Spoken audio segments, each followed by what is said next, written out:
What's poppin', guys? This is Mr. Mead. If you're watching this video, you've been chosen to do lesson one, where we'll be talking about finding the greatest common factor. So let's break down a couple of things right now. Common. Common means these terms, something's going to be the same in these terms. Factor, we're talking about the multiples of the terms, and or we can just say to bring out, to pull something out. This term factoring means just to pull something out. There's two ways to find the greatest common factor. One, we can do a factor tree, or two, we can just observe the greatest common factor amongst the polynomial equation that we're dealing with. So let's take a look at the factor tree right now. With this polynomial equation, this right here is a trinomial. We have 4x cubed minus 2x squared plus 6x. Again, the exponents are our degrees, and the degrees are in descending order. So 3, 2, and then that right there is a 1. The first thing we can do is break this guy down and understand, again, we are factoring, so we're dealing with multiples right now.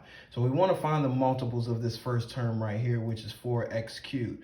So if we break that down, what are the multiples of 4? Well, we have 1 times 4, but we have 2 and 2. And when we're talking about finding the greatest multiple between these terms, the greatest common multiple between these terms, we want to see what's the greatest common multiple that these terms have in common. So if I look at 4, I take 2, negative 2, and I take 6, and I write my factor tree out down here. I can see that I have 1 and 2 right there. I have 1 and 4, 2 and 2, 4 and 1. I have 1 and 6, 2 times 3, 3 times 2, and 6 times 1. Now, if I look at this left side of this is my factor tree. If I look at the left side of this factor tree, what is the greatest number that these three numbers or terms have in common? And the greatest number is 2. So I know that I can pull out a 2 right here.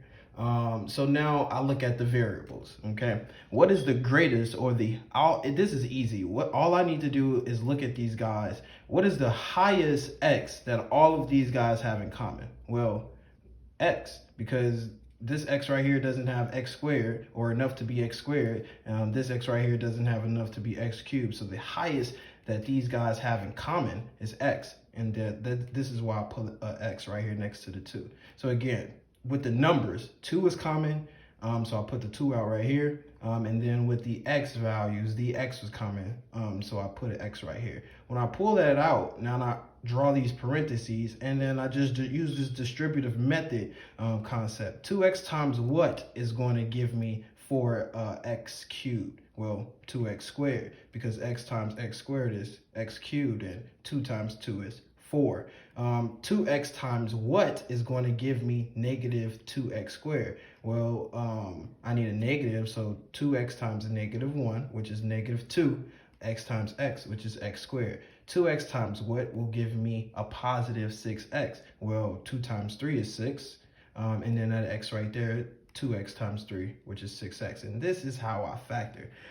If you have any questions, comments, or concerns, feel free to contact me. I'm confident that I will drop my email or phone number in the worksheet. But let's talk about another example right quick.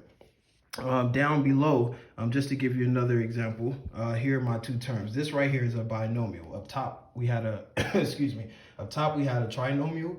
Down below, we have a binomial. So when we look at this guy, we want to see what the numbers, what do they have in common? So I take a 10, I take the 5, and I create my factor tree. These are the multiples right here. The greatest that they have is 5, so I pull out a 5.